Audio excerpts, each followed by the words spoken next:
Doctor रजत और मेरे साथ इस समय हैं आलम जो 25 साल के हैं। ये मेरे पास आए थे बिहार से और ये मेरे पास आए थे एक क्रॉनिक प्रॉब्लम के साथ। इनको क्रॉनिक हेडेक था, माइग्रेन का इशू था और हमने फिर जब ट्रीटमेंट स्टार्ट किया तो जड़ तक पहुँचे उसकी और कहीं ना कहीं इसकी जो पूरी जानकारी है वो इनसे लेते हैं। हाँ जी आलम जी, तो बताइए, जब आप मेरे पास पहली सीटिंग में आए थे, पहली बार जब आए थे तो क्या प्रॉब्लम के साथ आए थे? प्रॉब्लम ये था सर कि जवानी में जो है हमेशा यहाँ कान के ऊपर दर्द रहता था, ठीक है। वो कैप को लो कर दिया गया था, हो सकता है उसके वजह से ऑक्लूजन एक बहुत बड़ा कारण है टीएमजे पेन का। मैं हमेशा बोलता हूँ सर दर्द भी होता था।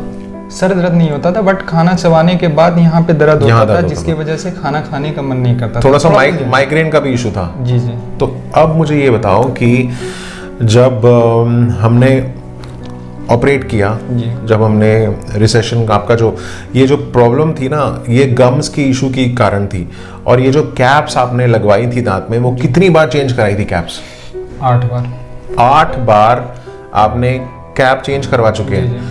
तो कितने डॉक्टर्स को दिखाया था आपने? 6-7 डॉक्टर। 6-7 डॉक्टर्स को कहाँ पे? लोकल में जो दिखाया था तो वो उसका बिहार में ही। जी जी। फिर मतलब जो हमारा टाउन है, भागलपुर हुआ, ओके, पटना हुआ, कोलकाता हुआ, लास्ट आप किए। तो मेरे बारे में कैसे पता लगा? यूट्यूब में वीडियोस देखे थे ऐसे सिमिलर सर्च करने के बाद कि ये प्रॉब्लम को हमको सोल्व करना है, वो ऐसा अच्छा डॉक्टर मिल जाए जो सोल्व कर दे बस। तो जो सॉल्व करेगा वही अच्छा डॉक्टर होगा? मेरे के लिए तो वही है सर। ओके, चलो। बेसिकली मैं हमेशा बोलता हूँ कि हेडेक, माइग्रेन या टीएमजे पेन, सबसे जो बड़ा इसका कारण है वो है ऑक्लूजन।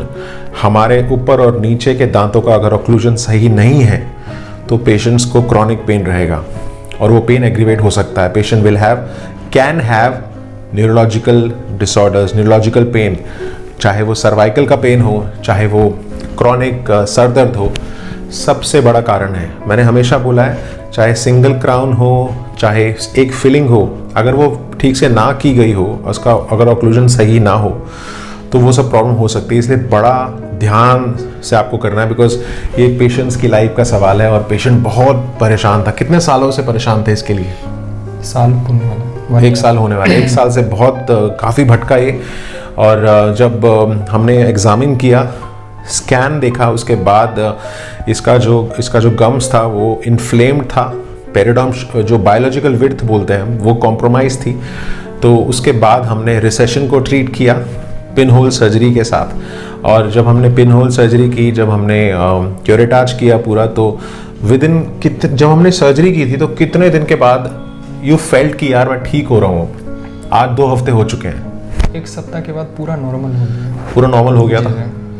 तो लग रहा था कि अब लाइफ और मेंटल का जो बैलेंस है वो अब ठीक जगह पे आ रहा है। अभी तो भरोसा है ठीक हो जाए, बट लेकिन क्राउन लगने के बाद है। बट अभी देखो, अभी क्या है कि अभी इसमें परमानेंट क्राउन नहीं लगा सकता हूँ, बिकॉज अभी लेट द गम हील। तो उसी के लिए हमने अभी टेम्परेरी क्राउन दिया है। थोड़ा सा जब गम ठीक होगा उसके बाद, जब तक वो मसूड़ा प्रॉपर अच्छी तरह से लेवल पे नहीं आ सकता है तो हम नहीं कर सकते हैं। ऐसे हमेशा बोला है, परमानेंट क्राउन कैन वेट।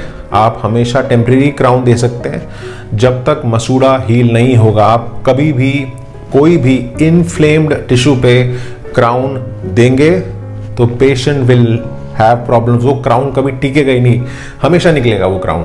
और सबसे बड़ा जो क्राउन क्राउन हमेशा निकलना और क्राउन चिप हो जाना या फ्रैक्चर हो जाने का कारण ही है जो गम्स, टिश्यू।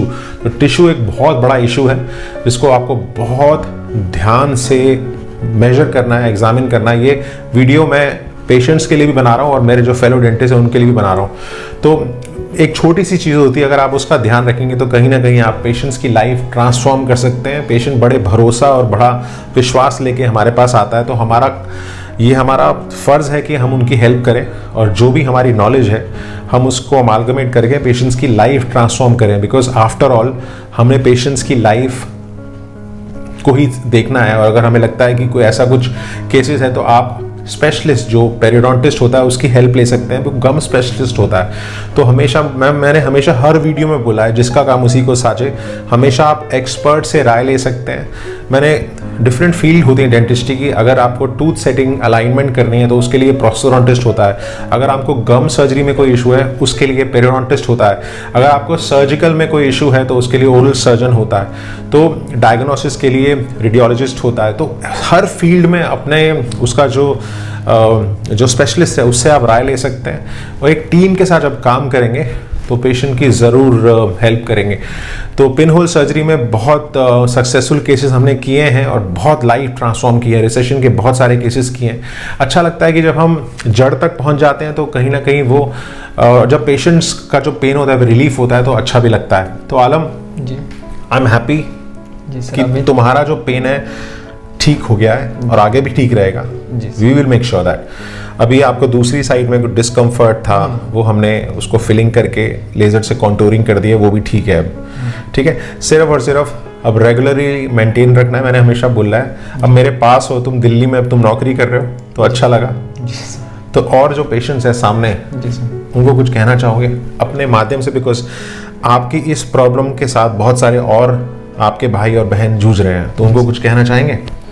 सर मैं कहना ये चाहता हूँ कि अगर किसी सामने देखिए जी सर ऐसा कोई प्रॉब्लम हो तो सर से एक बार मिले, हो सकता है मतलब जो भी प्रॉब्लम का सॉल्व हो जाए। एक बार मिलने के बाद ही प्रॉब्लम को बताया जा सकता है क्या प्रॉब्लम है। सेकंड ओपिनियन, सेकंड चांस, या आपको लगता है कि दांत अब बिल्कुल ख़त्म होने वाला है या बिल्कुल एक लास्ट लेवल स्टेज पे चला गया है, तो उसके लिए भी आप सेकंड ओपिनियन ज़रूर लेना चाहिए, because you can save that tooth. और हमारा सिर्फ यही मकसद है, हम इसीलिए काम करते हैं कि जो हमारा परमानेंट दांत है, हम कोशिश हमेशा यही करते हैं कि जो एक दांत है वो परमानेंट दांत है वो बच जाए, उसको निकालने की ज़रूरत ना पड़े।